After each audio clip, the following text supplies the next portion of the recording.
A huge spike in crime across the country. Homicide rates are up again this year in more than 24 major cities, including Las Vegas, Dallas, and Chicago. FBI Director James Comey has acknowledged the increase, and he also links it to less aggressive police action, which he calls the Ferguson effect.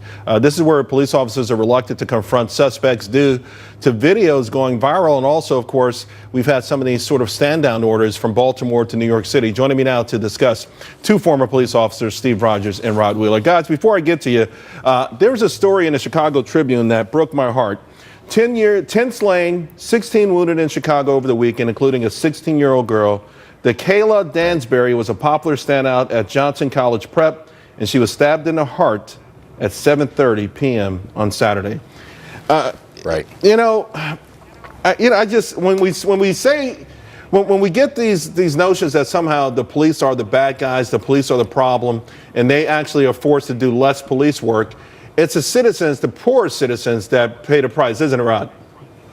Well, you're exactly right, Charles. Good evening to you. You know, the one thing I was going to talk about with regards to the story that you just mentioned and with regards to the data that was compiled by Richard Rosenfield with this study is the fact that his data doesn't go far enough. You know why? Because he did not look at the black-on-black murder rates and what's driving it. Now, why is that important? The viewers may say, well, what does that have to do with anything? Because if you look at the amount of homicides in certain communities around the country, and I've studied his data very intensely, you'll find, Charles, that only in certain cities was there a spike in the homicide rate. This wasn't the case in all cities. So, yes, we look at that, and we look at these top 10 cities, including Cleveland and D.C., but the problem is what's driving it, and what Comey said was that it was the result of this viral video element, but that's one element, but the problem is that there's many other elements and variables that goes along with that.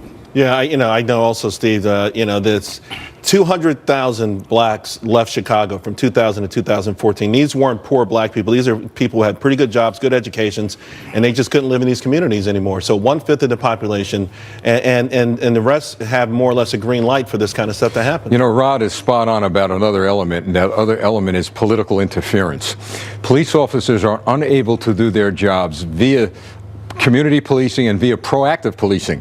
When I was a cop, and I'm sure Rod could attest to this, you'd go out and you'd know who's in the neighborhood, and you'd be able to go up to someone if they didn't belong there, say, what are you doing here? Or when you stop a motor vehicle, you would take that little violation a step further, and you'd find guns or drugs.